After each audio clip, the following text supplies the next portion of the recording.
You're on air.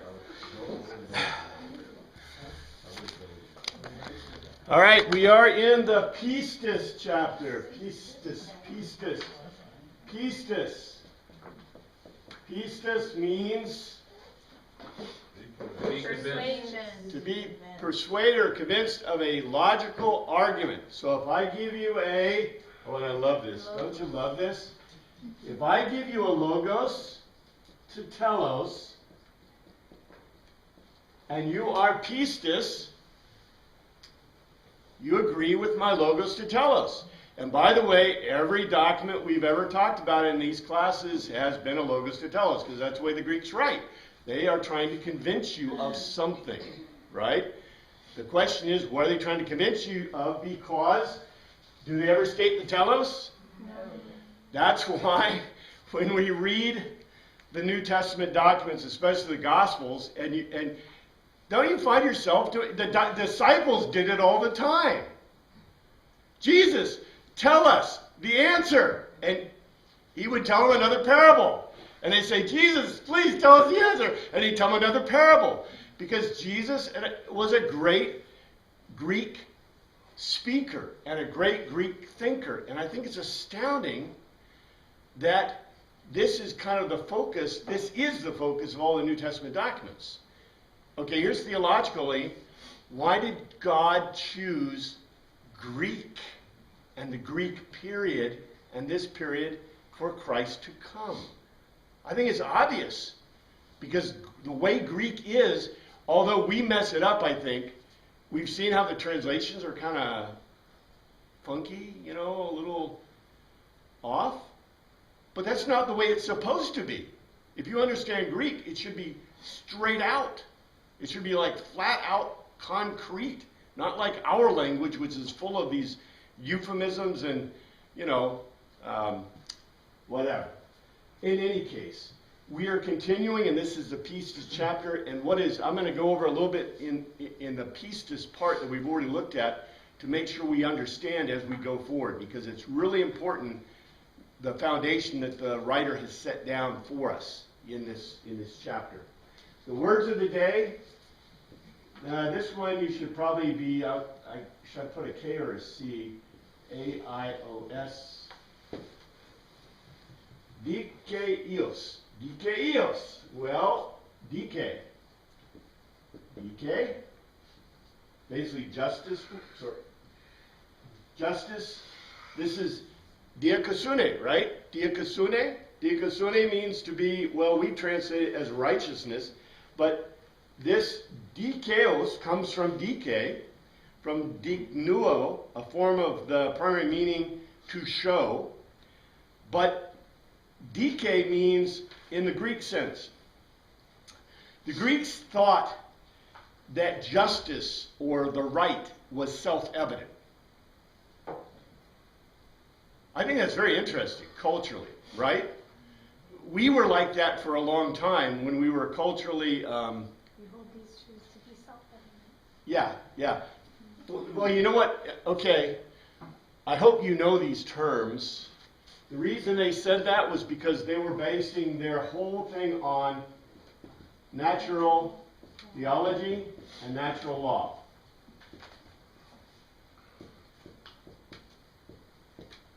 Natural theology and natural law, that's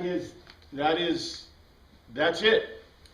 You want to know what our theology is not Lutheranism. That's our doctrine.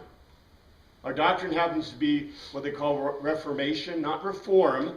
We are Reformation doctrine, but our theology is natural theology. Natural theology is what the Catholic Church started with, the Orthodox Church, the Church started with in the very beginning, and it continued. It still exists through the Reformation period, the Age of Enlightenment, the Age of Reason, and even the modern age. That is why when they wrote the Constitution, when they wrote the Declaration of Independence, they say, we hold these truths to be self-evident. And by the way, that is dikaios, that is dike in the sense of the Greek. The Greeks also did this. Now, do they believe in natural theology?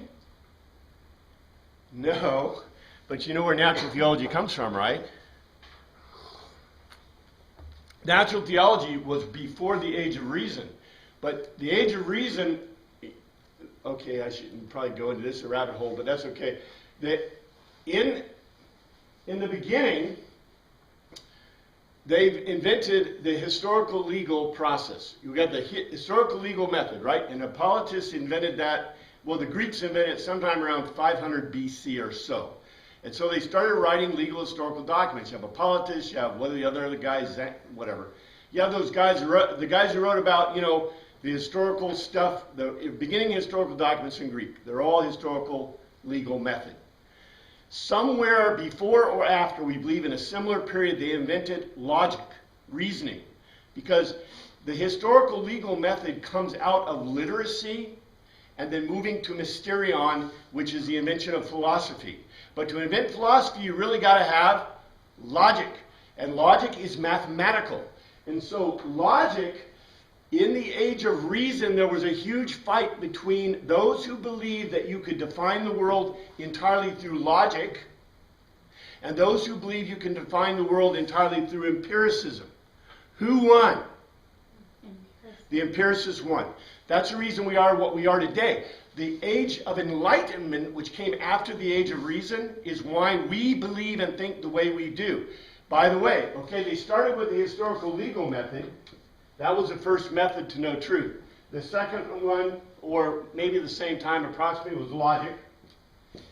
And then after that, we have the scientific method, right? Scientific method. Scientific method is empiricism. Because in the age of reason, the logisticians lost and the empiricists won, that brought about the age of enlightenment, which today, what do they always say? If you can't prove it with science, then you can't prove it.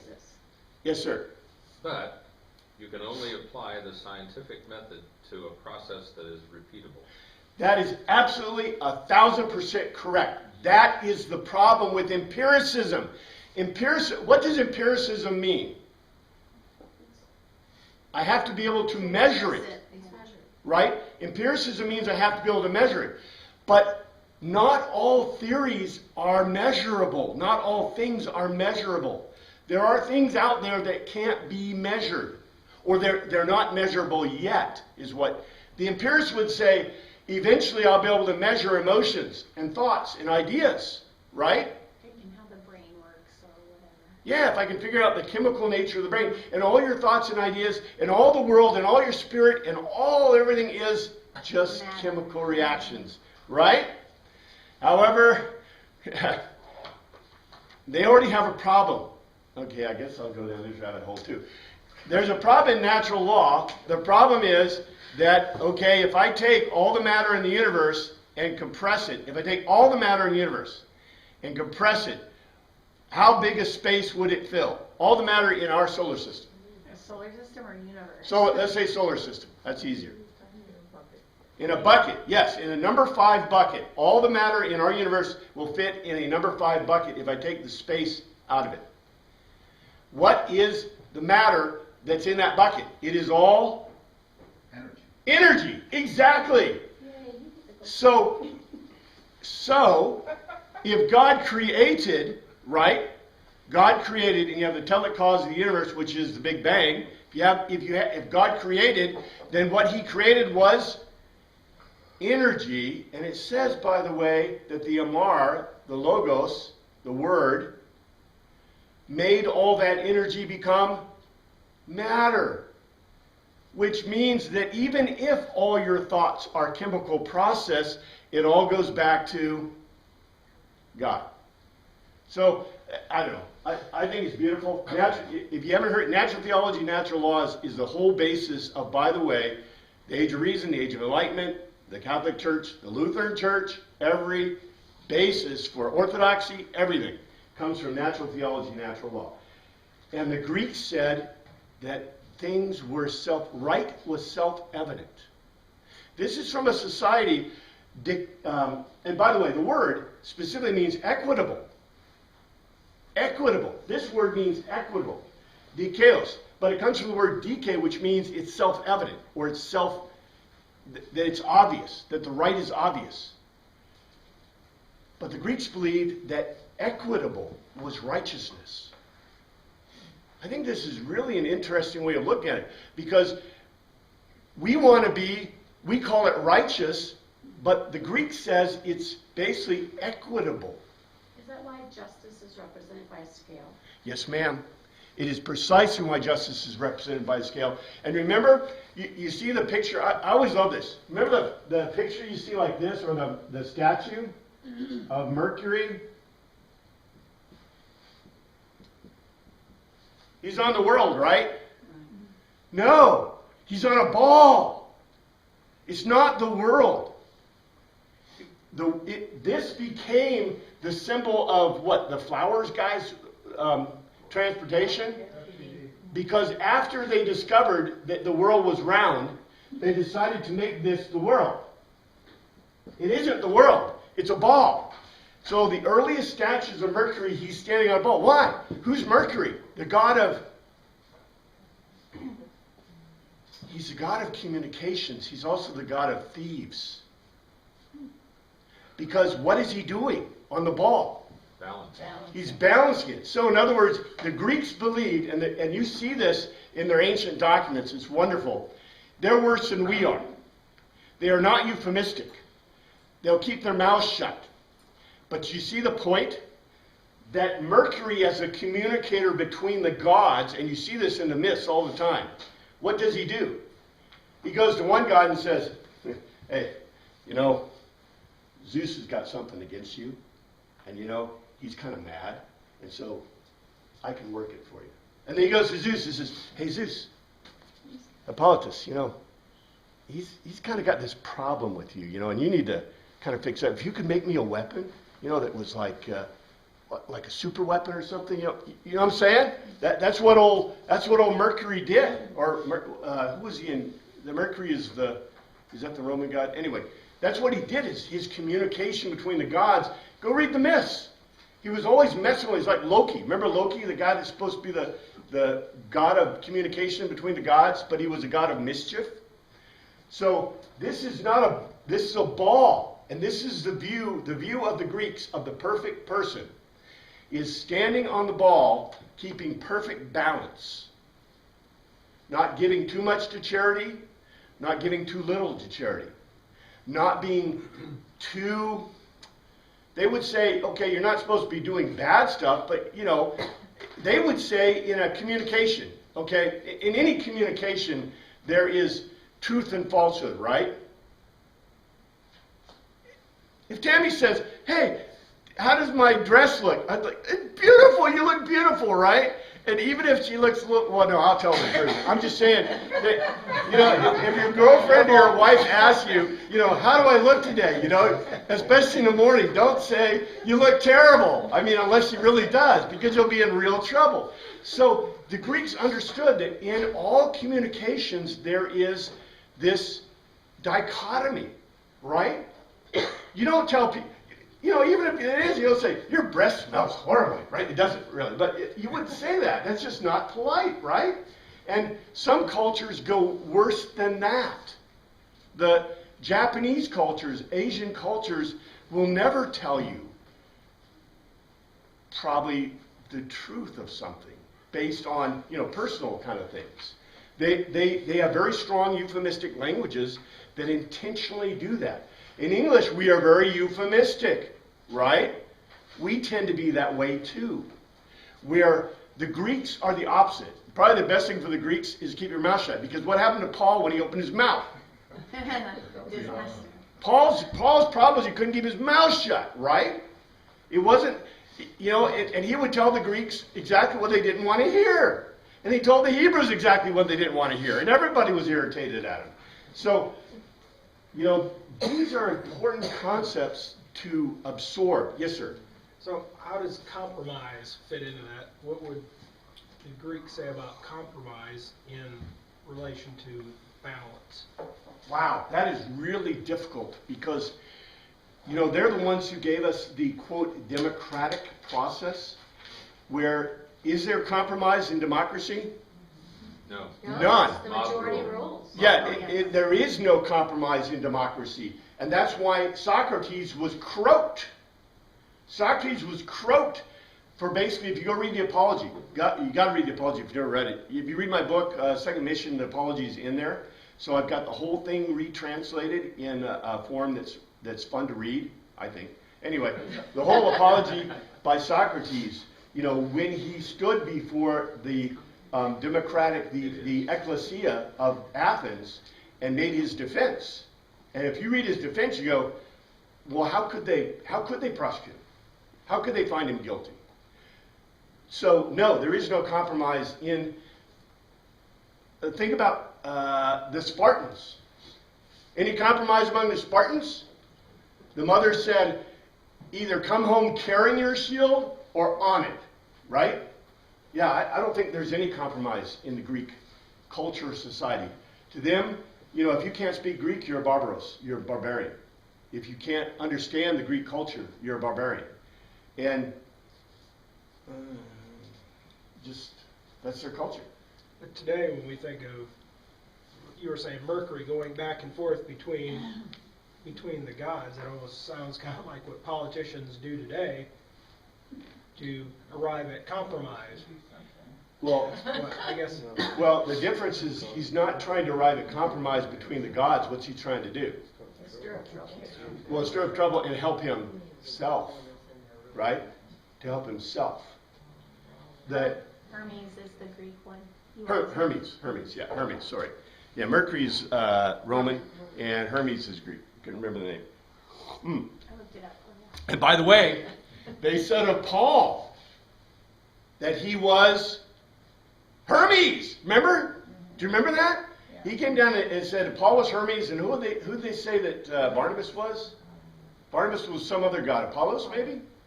But they said he was Hermes because he spoke for the gods. Woo. So, at Lystra, Barnabas they called Zeus. Zeus. They called Hermes because Yeah. he was the chief speaker. Yeah. Interesting. Because they were doing miracles. They were doing miracles in that period, at that time. Anyway, very beautiful stuff. Now, here's another one. This is, I'm going to give it to you like it is, okay? N-A-I. And you shouldn't, this is actually E-I-M-I, Imi, right? Like Imi, ego, imi, right? This is. And now don't be surprised because in English we have I am, we are, I did, or I was, right? Our forms change radically in our verbs for the I pronoun verbs, for the singular pronoun verbs, right? And so you should not be surprised that in the pronoun verbs of the Greeks, they change radically, right? They change because that's what languages do best. In any case, this word "imi," the reason I wanted to mention it, it's the first person singular present indicative. I am, basically. It's the am. A prolonged form of a primary and defective verb, which means I exist. Only used when emphatic.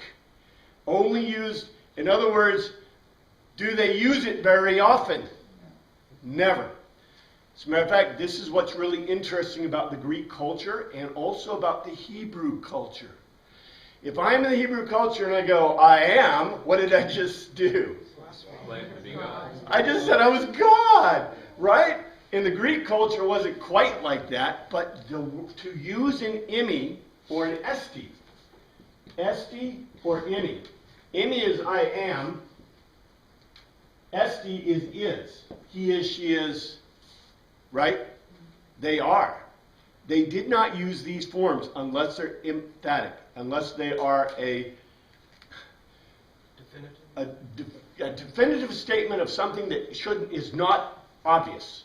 Like, I've used this example before. If I say, I am, of course, in our culture, it doesn't matter anymore, but if I said, I am a man, the Greeks would say, are you an idiot? Because you look like a man, you're a man, and of course, if you know, if you were in the baths, it's obvious you're a man. Today, people think their gender is for people, which is nuts, but in any case, you know, sex is sex, and that's the way it is. And the Greeks would say, if you make a statement like that, you're just an idiot. When Jesus said to Pilate, he said, "Are you the king of the Jews?" And Jesus' answer was, "Ego eimi, I am." And that's what shocked Pilate. Because the only time you would make a statement like that, not even the king would say that. Why? Because he's a king. Because it's a self-evident statement. So if you were to say that, that means you are making a statement of something that should be self-evident that isn't. Something that is real and obvious that isn't. You're making a claim, an absolute claim. Yes, sir. So is that kind of an insult then? To say, to ask, Well, no, not to ask, but to answer that. the Greeks, I've tried to point it out as we study, but the Greeks do not use euphemistic terms, but they will use euphemistic turns of speech to keep from saying ego eimi or estes, or make other declarative statements that would lead you to a telos. They do not want to make conclusive statements. If I say ego eimi, that is a conclusion. I exist, or something exists about me, right? That is a conclusion. The Greeks will do everything to not give you a telos. Sometimes we see these little teloses pop out. We've seen them. But even Jesus, go back and read Mark. I love Mark.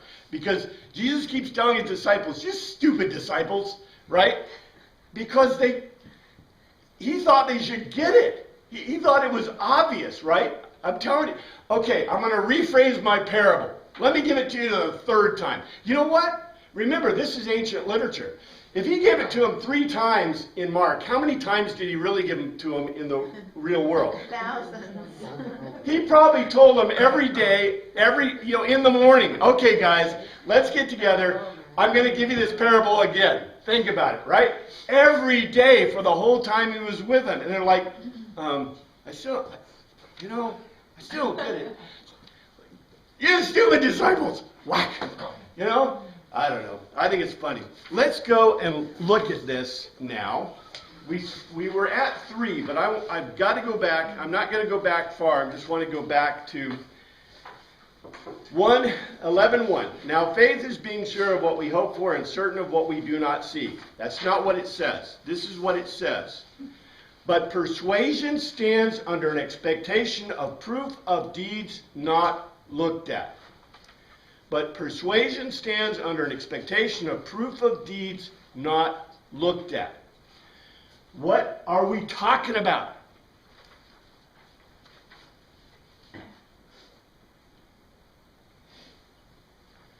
Let me show you, okay?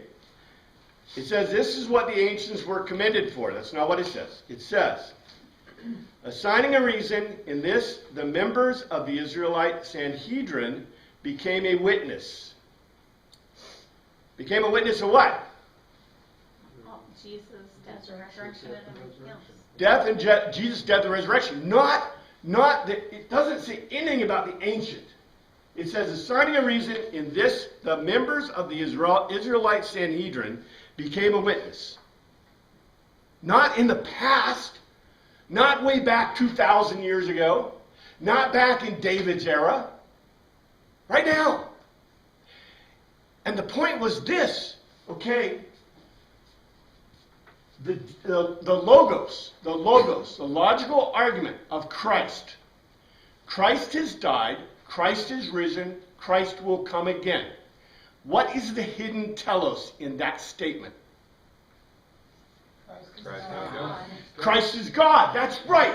That is the hidden statement. So therefore, when it says in the first verse of the piece of the persuasion chapter, it says, but persuasion stands under an expectation of proof of deeds not looked at. The logos is stated. Christ has died, Christ is risen, Christ will come again.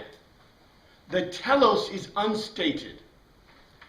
The logos of the Sanhedrin was that they saw Christ has died, Christ is risen, Christ will come again. The unstated telos is, that means that God was here. God was among them, and still among them, for that matter. So look at 3. By faith, we understand the universe was formed at God's command, so that what is seen was not made out of what was visible. That's not what it says. It says, persuasion exercises the mind to show that ages were completed thoroughly from an utterance of God, which caused them to become evident. In other words, what is the Logos? The Logos is, well, God. God created, right? The Logos is God created. What is the unstated telos? Here's the world. Everything, yeah. Everything that you see is the unstated telos. So God spoke his utterance where no one except God the Father, God the Son, and God the Holy Spirit heard it, right? God spoke his utterance. The utterance was hidden. It was the Logos, a no kidding Logos. But the telos is self-evident. That, by the way, that is natural law and natural theology. The idea that natural law and natural theology, because it exists, therefore God must exist. And by the way, that is also kind of the argument that Immanuel Kant makes, which blew away the philosophical world. Just so you know, philosophy and logic prove that God must exist. God can't exist. The God must exist. And that's Immanuel Kant. That's why philosophy and philosophers have gone so much off the rails lately, because they can't handle it. Yes, ma'am.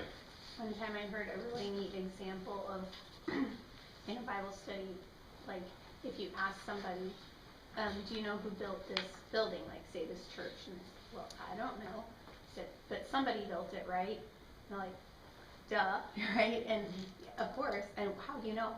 Because it's here. Yeah, right? yeah. So, and when you think about that example, it's like really obvious. I think so too. I think almost everything that we have in our human sphere. Do you remember that when we did the class? I did the class before, and I'll probably do it again sometime about how to, what do we call it? About how to understand the world and ideas and things like that, and talked about the legal historical method and logic and reasoning and how that fits within modern thought. If you take any idea in science, you will come to the diakos of the Christian world. You will come to the diakos of the Christian world. For example, if everyone is homosexual, what would happen to the world? No more. No children. If everyone wanted to commit abortion and abort their children, what would happen to the world? There would be no humanity, right? So the diakos is easily provable by science and logic. So I'm just saying, everything that we have in the modern era, you can prove and go back to natural law. I think. In fact, I can do it. So most people should be able to do it because it's just basic philosophy. Yes, sir. Well, natural theology, from what I understand, is dependent on your experience of the world, seeing the world, and reason to deduce that this was created. I mean, this didn't, but it does not rely on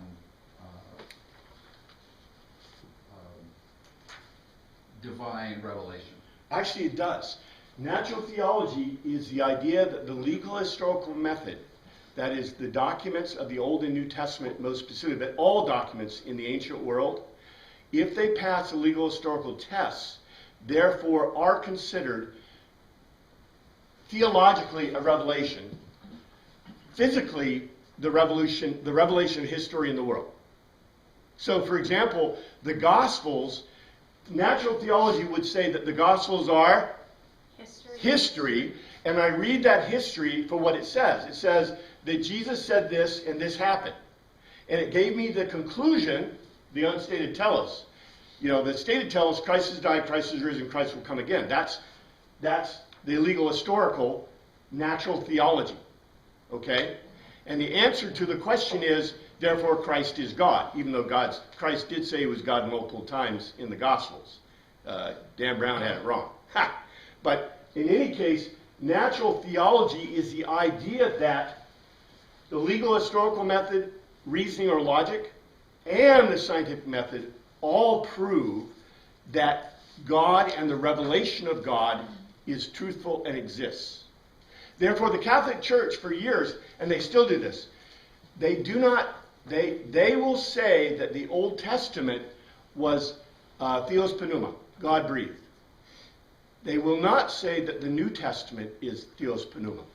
As a matter of fact, I think we do ourselves a little bit of a disfavor because we walk into the college or we go to people and say, here's my Bible, it's God breathed, it's Theos Pneuma. And they say, well, I have a Bhagavad Gita. And my Bhagavad Gita is Theos Pneuma, it's God breathed. And I have a Shinto Taoist document and it's God breathed. What's the difference? The difference is the New Testament documents are legal historical documents. They are historical documents. The Bhagavad Gita is not. And neither is, for example, the Islamic text or the Mormon Church's text. They're easily provable that they are not legal historical documents. So, yeah, natural theology has more to do than just the observation of the world. It has to do with all using these three methods. And that's what the early church knew this. Why? Who gave them the letters? The apostles.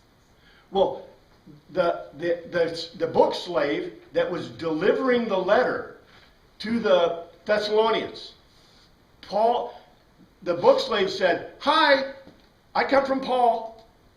Paul sent you this letter. Look, on the back it says, to the Thessalonians from Paul, the apostle," or whatever he wrote, right? They don't copy the backs in the codexes and the scrolls. They just copy the front. So the book slave stayed there and taught them the Thessalonians. But he said, I came from Paul. And likewise, the Gospels, probably not written as letters, but when the Gospels were given, what did they say? Here is a Gospel that was written by Mark. And who's Mark? Well, who's Mark? Mark, you remember the guy who was one of the disciples, wasn't a disciple, but he ran away on the, mound and right? And he's one of the current missionaries, right? He's a witness. He's a witness. Yeah, he was there. We call him a secondary witness. He really wasn't secondary. He's more of a primary witness. Likewise, Luke. Luke says, I'm writing a historical legal text. Yeah. Right? So, yeah, the early church knew this. This was the foundation of their view and the foundation of the Orthodox and Catholic Church. So, I'm just going to accept your arguments if you have to just appeal to divine revelation. People only really accept and change their minds if they can see for themselves that these things are true. yes, that is 100% correct. You see, this is a problem I have. This is a problem I have with a modern, I think, a modern view of belief and faith as opposed to the Greek view of pistis and persuasion. Because if I say, you got to believe it because God said it, and I got it right in my Bible. And what are you going to do? You're going to say, you're an idiot. What are you saying? Right? But if I go to you and I present a historical legal text, a text that's just historical, more college students are going to believe Josephus, right? And you say, well, Josephus talks about Christ. And what do the scholars say? That was added. Like, dude. So you just make this up, right? So, first of all, the Gospels meet the historical legal text criteria better than any of Josephus' works. And Josephus didn't see most of what he wrote about. But you're going to say Josephus is better? And because you find something about Jesus Christ in Josephus, you're going to say, well, that was obviously added. I'm like, dude, you're nuts. I'm just saying. It's amazing how the world has turned on its head the most basic, what I would call the most basic ideas, and the church has gone along with it. Because how effective are we